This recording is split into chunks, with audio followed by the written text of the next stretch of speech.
Hey, what's good, tubers? Nannu the Nerd here, and how's everybody doing?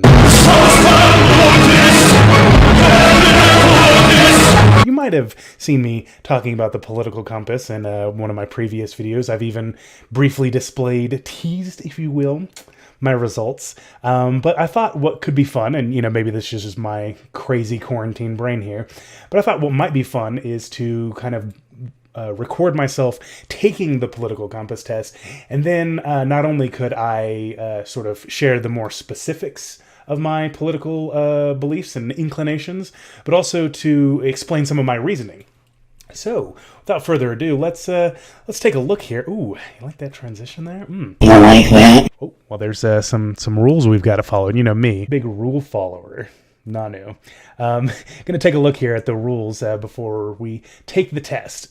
Please note that this isn't a survey and these aren't questions. They're propositions. To question the logic of individual ones that irritate you is to miss the point. Some propositions are extreme and some are moderate. That's how we can show you. And this is overly pedantic and totally derailing this thing before we even start.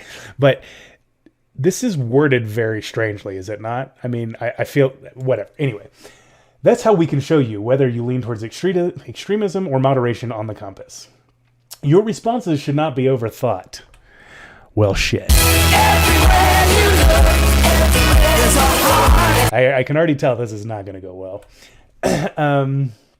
Some of them are intentionally vague. Their purpose is to trigger reactions in the mind, measuring feelings and prejudices rather than detailed opinions on policy.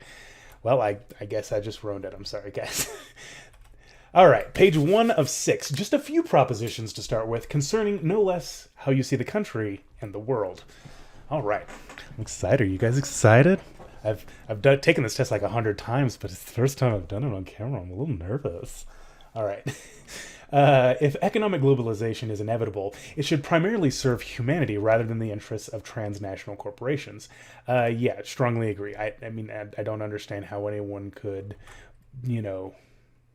disagree with that. Like, oh yeah, no, I value, corporate rights over the rights of people, I guess. I mean, they exist. It's just I don't understand it. Anyway. I'd always support my country whether it was right or wrong. Yeah, I'm gonna have to hard disagree on that one. Support your country in the instances where it makes sense to support it, and don't where it doesn't. I mean, seems a little too easy to me, but whatever. Anyway, no one chooses his or her country of birth, so it's foolish to be proud of it. Yeah, I mean, I think you could probably justify, being proud of maybe like the values of your country, something like that. So speaking as a superior American here, the values of democracy and liberty and stuff like that, even though we rarely actually live up to those standards, I think it's good to be proud of, or can be justified, rather, I guess I should say, to be proud of it. But yeah, generally... not to overthink things here. Yeah, strongly agree. Our race has many superior qualities compared with other races.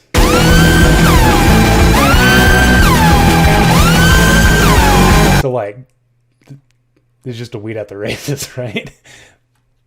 All right, but yeah, obviously strongly disagree there. The enemy of my enemy is my friend. In some instances, yes, but as a general rule, I'd say no. So I'm going to disagree there. Military action that defies international law is sometimes justified. In specific, I would say it would matter on the laws and the specific military actions, but not to overthink this. I'm going to say in general disagree, because I would say, if anything, international law, when it comes to things like law of armed conflict and Geneva Convention, stuff like that, if anything, might be a little too lax. I don't know. Controversial opinion? Probably not. But I'm just going to leave it as a regular disagree instead of a strong disagree, because I think there could be exceptions to the rule. Theoretically. There's now a worrying fusion of information and entertainment. Now, as somebody who struggles with ADHD, I pretty much need information to be entertaining and for me to actually be able to absorb it.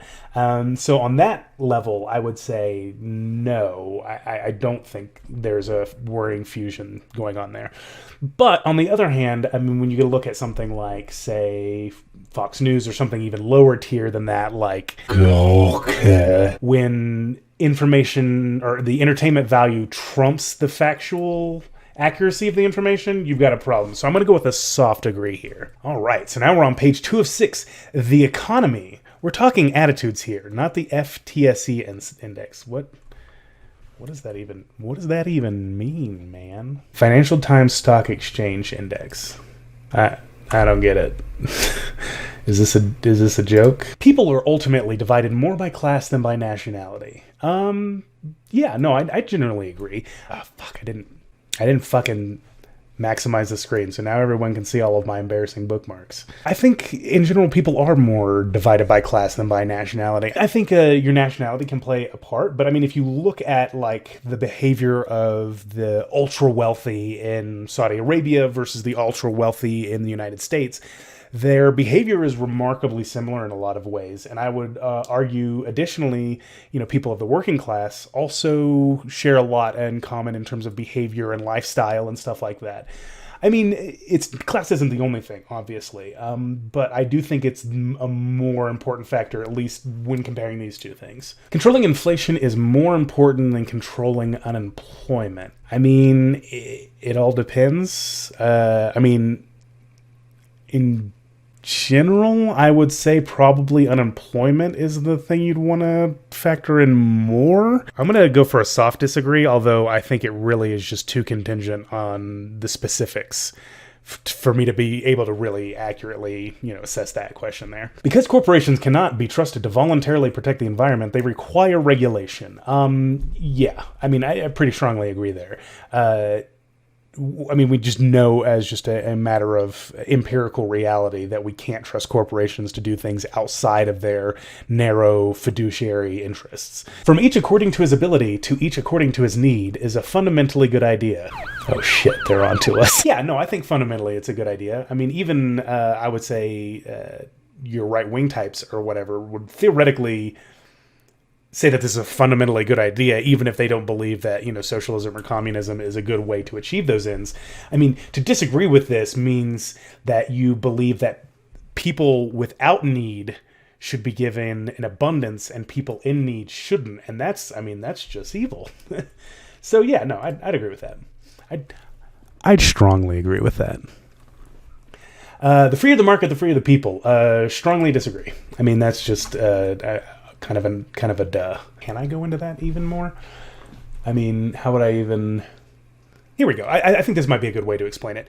In a true free market system, we're talking about ultimately a free market is one free of government regulations, which would mean that things like safety, public health, etc. are put on the back burner, whereas profits are, sort of raised up to the most important thing in this system. And under that scenario, no, people aren't free in any real sense, because to be free, you've got to enjoy things like being able to breathe clean air and drink clean water, which doesn't happen in, sort of the laissez-faire capitalist style market systems. Yeah. It is a sad reflection on our society that something as basic as drinking water is now a bottled, branded consumer product. I mean, I'm not crazy about, like, sort of the moralistic phrasing of this question, but nevertheless, I'd have to agree with that. Land shouldn't be a commodity to be bought and sold. Yeah, no, I think the concept of land ownership is kind of fucking dumb and also a little cringe. So, yeah, strongly agree on that one there. It is regrettable that many personal fortunes are made by people who simply manipulate money and contribute nothing to society. Yeah, strongly agree. I think, whatever, call me crazy, call me a conservative or whatever, but I really do believe in the fundamental values of hard work should be valued and hard work should be compensated. So, like, for example, I think janitors should be paid more and CEOs should be paid less, because janitorial work is essential and hard work, whereas we can, run a company without CEOs and they don't work hard. So, like, why are they getting paid so much? We're not allowed to ask that particular question. Protectionism is sometimes necessary in trade. Well, I mean, I can kind of see it both ways here. Like, on the one hand, you don't want people in a developed country like America to be forced to compete with the slave wages in, Bangladesh or something like that, right? On the other hand, like, ultimately it comes down to an issue of resource distribution and like wages and things like that. So theoretically, if, we didn't allow corporations to be able to exploit or exploit to a greater extent the labor of people who live in third world countries, I don't think protectionism would be necessary at that point. So I'm going to go with a soft degree here to kind of split the difference here. I think in general, I would say no, but in the specific context in which this question is being, or I believe this question is being asked, I think I go with a soft degree here. The only social responsibility of a company should be to deliver a profit to its shareholders. Delivering a profit to its shareholders isn't a social responsibility, so that's, a small quibble in the phraseology here. But ultimately, I mean, you've got to be a psychopath if you would agree with that, right? The rich are too highly taxed. Oh, wait, you serious? Let me laugh even harder. So yeah, that's a big disagree for me there, buddy. Oof. Those with the ability to pay should have access to higher standards of medical care. Just strongly disagree. To me, this is sort of a moral issue, not just an economic issue. I don't see how you can justify wealthy people being able to get more health care. Like, you've got to ration it some way, Doing it based off of the size of the wallet and not on need seems particularly fucked up to me. Government should penalize businesses that mislead the public. Yeah, I mean, it shouldn't necessarily always have to fall on the shoulders of government to be responsible for. But yeah, corporations that mislead the public should definitely be held accountable in some sense. Yeah, absolutely. A genuine free market requires restrictions on the ability of predator multinationals to create monopolies. See, now this one is tricky because I have a difficulty with sort of the fundamental premise of the question here. I think a genuine free market by necessity would eventually coalesce into one giant monopoly, or at least a few small competing monopolies.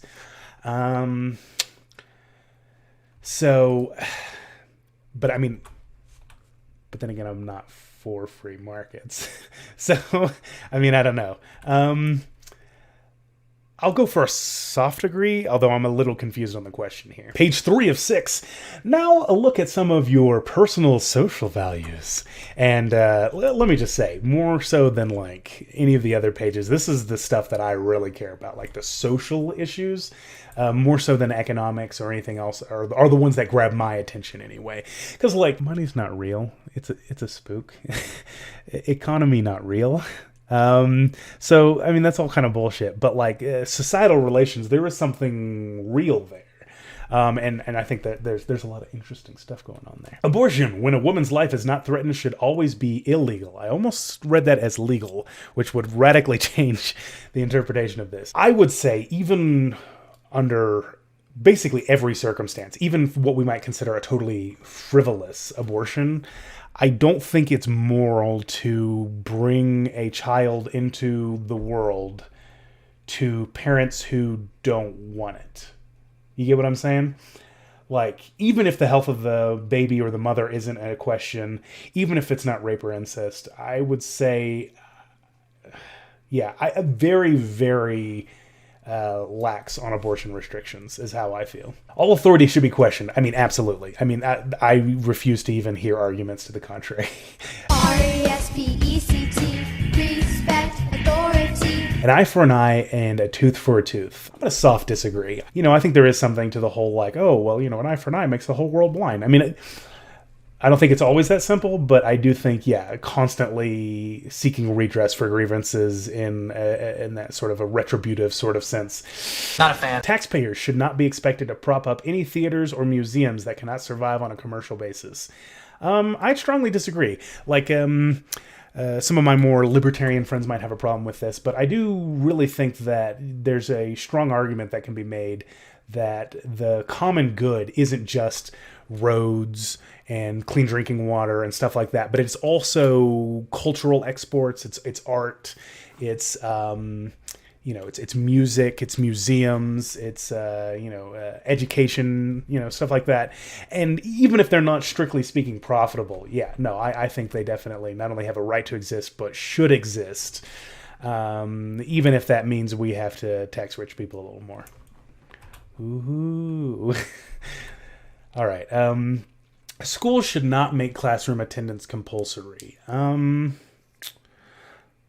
think it sort of depends. I mean, if we're talking about college and stuff, I would say absolutely not. Like, I don't think classroom attendance should be mandatory in that instance, but I think the more charitable rating of this is obviously we're talking about primary education. And in that case, I'm not crazy about the compulsory aspect to it, but at the same time, I do think society functions best when society is well educated. So I'm going to agree on this one.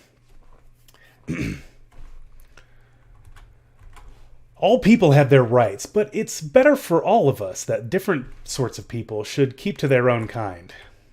I will have you know you're not going to trap me into admitting the fact that I'm a racist. I know how this shit works. I used to work for the NSA. So yeah, strongly disagree. Not only... how would I put this? Not only is it bad to segregate, it's good to desegregate, I think is what I'm trying to get across here. Like... It's not just bad if you're kind of a racist isolationist, but also that there are positive benefits that can be gained from integrating society. Yeah. Good parents sometimes have to spank their children. Strongly disagree. Not just from personal experience, but also because of literally every piece of evidence that's ever been done. Every time we study spanking and any form of negative reinforcement, we find that it just empirically doesn't give us the results that we would want. It doesn't modify behavior in a positive way. When you punish someone in a negative manner like that, the lesson learned isn't, hey, don't do the thing that resulted in the punishment. It's don't get caught. I mean, that's an oversimplification, but yeah, negative reinforcement just doesn't work. So yeah, you're just factually wrong, in addition to being morally wrong if you spank your kids. It's natural for children to keep some secrets from their parents. Yeah, not only is it natural, I would say it's a good thing. Possessing marijuana for personal use should not be a criminal offense. Possessing marijuana should not be criminal. Yeah, absolutely agree. That's not even a question. This may be some deep lore for you for those of you who are new to the Nannu the Nerd channel, but I smoke a lot of grass, man. Not only do I enjoy being high, I mean, and humans have for literally thousands, if not tens of thousands of years. So I'm hardly unique in this respect. Can we speak honestly here? Really? Can we do a real talk here? Like I think even if we haven't developed a particularly deep relationship here on this channel, hopefully you'll indulge me here. I have severe night terrors every time I close my eyes and fall asleep. This is getting a little more personal than I thought. So much so that, like, without some sort of outside aid, I literally can't get more than about 3 or 4 hours of sleep. And the 3 or 4 hours of sleep that I do get is violent tossing and turning all night, waking up screaming in a cold sweat, etc. And I have found, believe me, I've tried everything from melatonin to Ambien to... I want to say Lunastra, but that's a monster in Monster Hunter. Anyway, whatever. I've tried them all, and none of them have given me good quality sleep, and none of them have really addressed my central problem. And a side effect of marijuana, which you may not be aware of if you're not a regular user, like I am, is that one of the side effects is that it stops you from dreaming. which is kind of a weird thing, kind of niche, but for me specifically, it's a huge deal. People who are against medical marijuana are evil and stupid, but even the people who are against the recreational use are to be as charitable as possible, very ignorant. But anyway, let's move on. The prime function of schooling should be to equip the future generation to find jobs. I would disagree. I mean, I think it's an important function of schools, and I think it's commendable when universities go through the effort to help secure internships, things like that, as problematic as internships can be. But no, I think there really is a value to learning outside of, narrow practical applicability. Yeah, applicability. So yeah, disagree there. People with serious inheritable diseases should not be allowed to reproduce. I'm going to disagree slightly here, mostly just because I'm getting some weird eugenics vibe from this question. I don't... So if, for example, we're talking about an inheritable disease in the sense of causes immense suffering, from the moment of birth to the moment of death, which is, maybe a year or two after birth, something like that. Sure, not allowed to seems a little weird, but I get what they're going for. The most important thing for children to learn is to accept discipline. I 100% strongly disagree. That is absolutely ridiculous. Kind of going back to the spanking question or whatever, discipline, authority, things like that are, I would say, just inherently evil. There are no savage and civilized people. There are only different cultures. I think there are savage and civilized people, but the way that we sort of group people into these categories is very culturally contingent and can be wildly misused. Like the way that imperial powers will take the land of indigenous people under the argument that, they're not making good use of it. Okay, well, to be civilized doesn't mean to, necessarily to exploit the land. To be civilized means to treat people, with respect and dignity and things like that. I'm going to slightly agree, but I'm not crazy about this question just generally. Because, I do think I think savage or civilized can be a means by which we can assess people's behavior, but it's used currently and historically in such bad faith ways that, I'm going to just have to agree here, I think, based off the context that this argument takes place in, if that makes sense. Those who are able to work and refuse the opportunity should not expect society's support. I'm going to mildly disagree. I value work and I value hard work, but I don't think that an unwillingness to be productive should necessarily cut you off of societal support. When you are troubled, it's better not to think about it, but to keep busy with more cheerful things. I don't really see how this is political. This seems to be more opinion, life philosophy. It depends on what you're being troubled with. I'm going to disagree a little bit. I do think that to avoid a problem to a certain extent is to stop progress in solving the problem. Not always, but generally speaking. First generation immigrants can never be fully integrated within their new country. Strongly disagree. It depends on the immigrant, of course.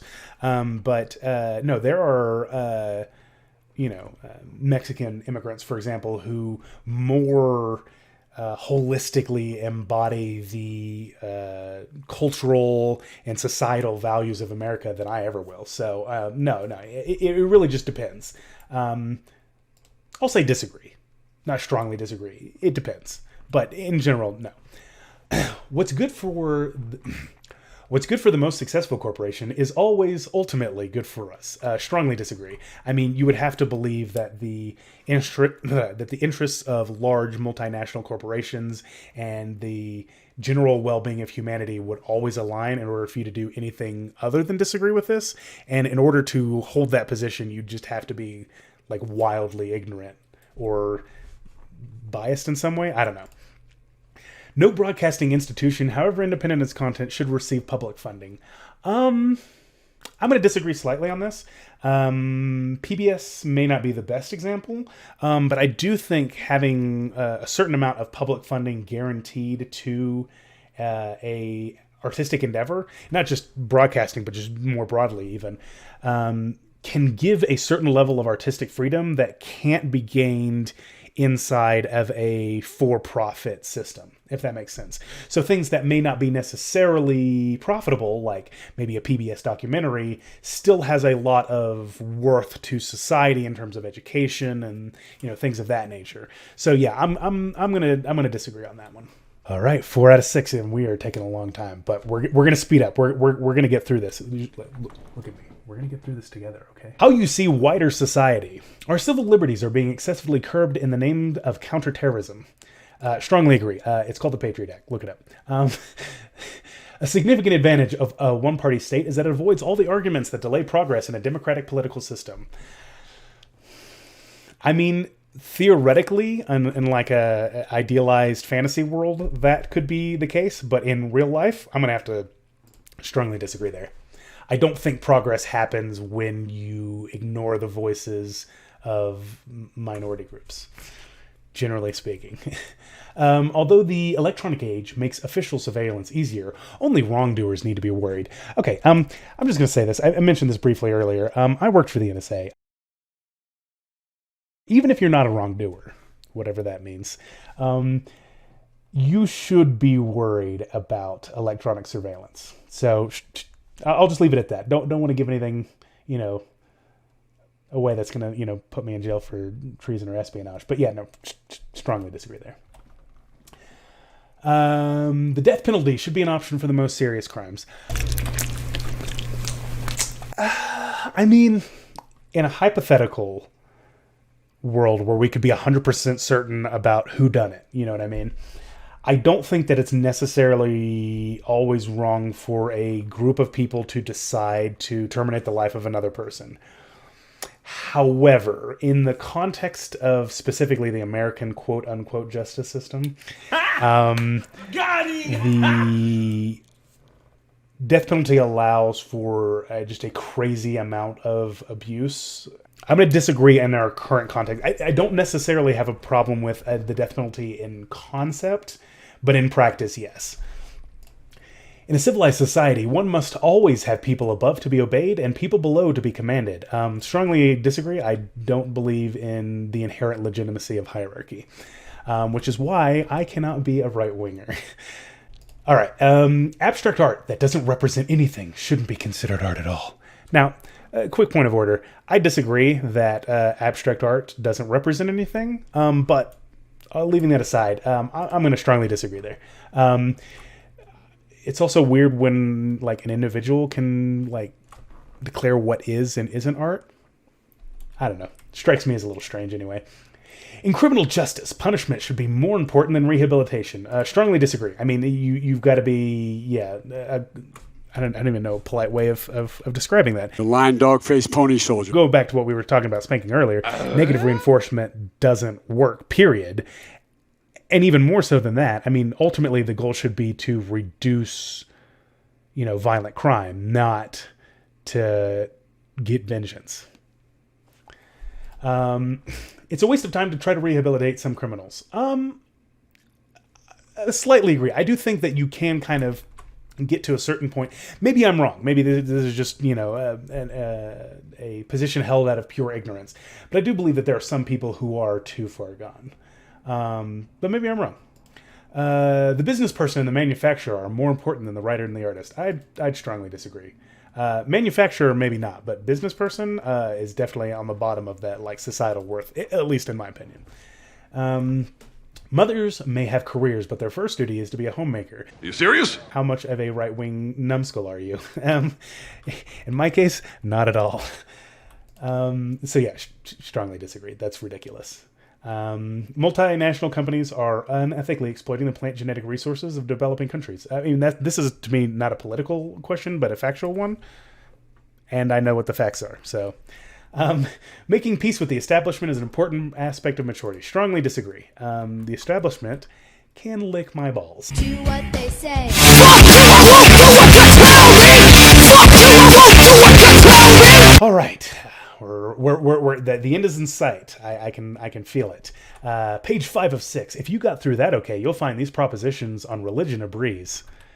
Oh, I'm going to find these propositions on religion a breeze. God's not real. All right, here we go. Astrology accurately explains many things. It does not. And I'm just going to be 100% with you guys. These are matters of empirical reality and not of opinion. So if you disagree with me, you're just factually wrong. It's okay to be factually wrong. I just want you to be aware that you're factually wrong. All right. You cannot be moral without being religious. Again, that's just false. Charity is better than Social Security as a means of helping the genuinely disadvantaged. Again, just empirically false there. Some people are naturally unlucky. It depends on what you mean, but if we mean unlucky in some sort of like metaphysical context of like they actually have bad luck, then yeah, just strongly disagree. I mean, there are obviously people that unfortunate things seem to happen to. I don't think that's really luck. It is important that my child's school instills religious values. Strongly disagree. I mean, I don't have any children of my own, at least that I know of. But no, I would actually say it's important that if I were to have children, of course, that it would be important that they did not instill any religious values. All right, finally, last page here, 6 of 6, 666, and it's a look at sex. You want to look at my sex? Sex outside of marriage is usually immoral. I mean, no. What is this, the 1950s? A same-sex couple in a stable, loving relationship should not be excluded from the possibility of child adoption. Okay, I'll make sure I get this double negative right here. Loving relationship should not be excluded. Yeah, so same-sex couples should adopt. Yeah, strongly agree. Pornography depicting consenting adults should be legal for the adult population. Strongly agree. Again, you're wrong if you disagree with me. What goes on in a private bedroom between consenting adults is no business of the state. Absolutely agree. Which is how you can tell somebody on the libertarian left from a fake libertarian on the right. Fake libertarians on the right were notoriously against gay marriage. Even though, like, why should the government be allowed to, like, give out a little piece of paper that acknowledges the legitimacy of some relationships over others? I mean, that's just fucking retarded. Sorry. No one can feel naturally homosexual. I'm very confused, but I think I disagree. I mean, I don't... This is a hot take for you. I don't really believe homosexuality and heterosexuality as like these purely like binary things actually exist. I think there's some flexibility for everybody. That being said, there are people who feel homosexual, and it is natural. I don't know. These days, openness about sex has gone too far. Strongly disagree. There are way too many prudes. Maybe in some far-off country somewhere else that I haven't heard about, people are more chill about this shit, but definitely not here in America. All right. Now let's see where I stand. Right, explaining the political compass. You guys can read this yourself. I'm not going to. Blah, blah, blah. Okay, so we got Thatcher, Hitler up here, Milton Friedman, Mahatma Gandhi, Joseph Stalin, all classics, all kings. That's not true. All right, my political compass. Wow, this is actually a little bit different than the last time I took this test. I don't know if I'm thinking more deeply or about these things or what exactly, but let's take a look here. So on the left-right axis here, at least according to Political Compass's definition of left and right, about as far left as you can go. That is a negative 9.25 out of negative 10. I'm kind of curious. I don't know if they actually tell you this or not, or if how I could find this out. But I'm kind of curious as to what things I was like the one question I was kind of right wing on. I don't know. And then, of course, you've got the social libertarian versus authoritarian, and I'm basically about as libertarian as you can get. I make some slight exceptions for, like whatever, the health and well-being of, people in society and stuff like that. But yeah, not super surprising. Very anti-authoritarian, very left. More anti-authoritarian than I was, I think, the last time I took this. But yeah, interesting stuff. So if you guys and gals and in-pals... Oh my God. Men are shameless. ...would like to check this out for yourself, you can go to politicalcompass.com/test. take it yourself. If you're in the cool camp, like me, the green one here, go ahead and you can send me a tweet of your screenshot or whatever to twitter.com @Nannu the Nerd. If you're in one of the 3 bad categories, I mean, you can still send it to me, but I'm not going to give a shit. All right. Hopefully this wasn't a total rambling mess. Yeah, it's time to test. The number one thing is to try your best. You are smart. Yes, you got this. Don't be afraid to take a risk. Fun little fact, just, in case I die or whatever. If you ever see anything on my personal computer, either on a browser or in files that say not porn, it most definitely is pornography.